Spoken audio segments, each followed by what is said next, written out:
So in this video, I want to discuss troubleshooting the personal finance training with the MECC with the take-home pay calculator for February of 2024 if you do not have the Xlookup function. So this is going to become a problem beginning with question 2 if you don't have that function. So let me zoom into this here a little bit more so you can see what the actual function will be. So for 2, 3, and 4, which you'll just copy down once you set this formula up, your formula is going to be equal index parentheses C23 colon E23. So in other words, what it's doing here is we're looking up these numbers, comma, match based off of I23, so whatever is in your dynamic input here, because we're talking about medical plans, whether it's regular, standard, or basic, or premium. Then comma C22 colon E22, and that's going to be anchored for the remaining 3, and that is referencing the basic, regular, premium, and what's changing are these numbers because we'll drag it down and then it will do medical, dental, and vision. Then we'll put a comma there, 0, parentheses, parentheses. So your final function is equal index parentheses C23 colon E23 comma match parentheses I23 comma C22 to E22, and that's fully anchored with dollar signs between the letters and numbers, and then comma 0 in parentheses and parentheses.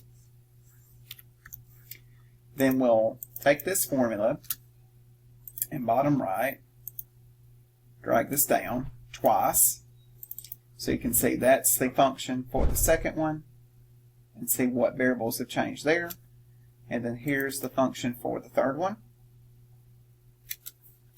And then as you see here, once I reset the numbers a couple times and hit verify, then it still works. There are other functions, so the next one to look at that has that index in here is the for the tax rate.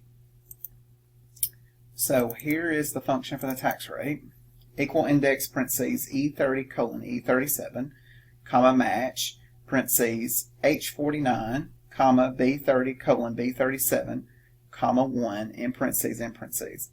And you may want to go ahead and copy, so Control C that function because we're going to use it again here in a minute.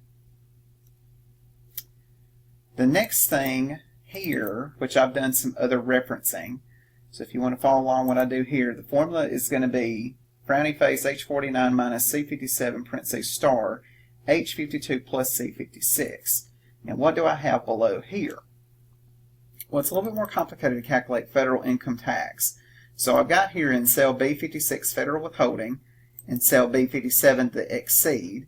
So basically what's going to happen here is once I have all those numbers, I can then pull it, and in essence what you have to do is you have to take your income after the pre-tax deductions, and then we subtract that from the federal exceed amount multiplied by the tax rate, and then plus the baseline federal withhold. So that's what that's doing there, but we have to get those numbers in.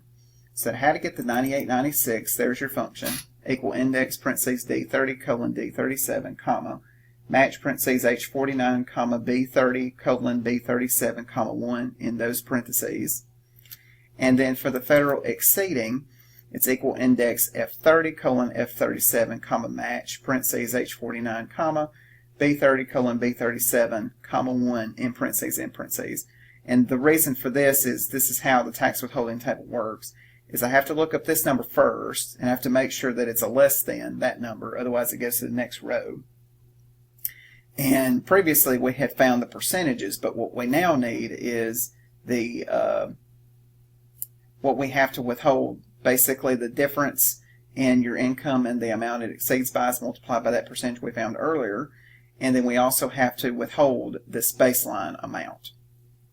Okay, so then once we do that and get that plugged into that one, now we'll get the correct take-home pay, where it's H49 minus H50 minus H51 minus H53, and that will get your correct final solution for this.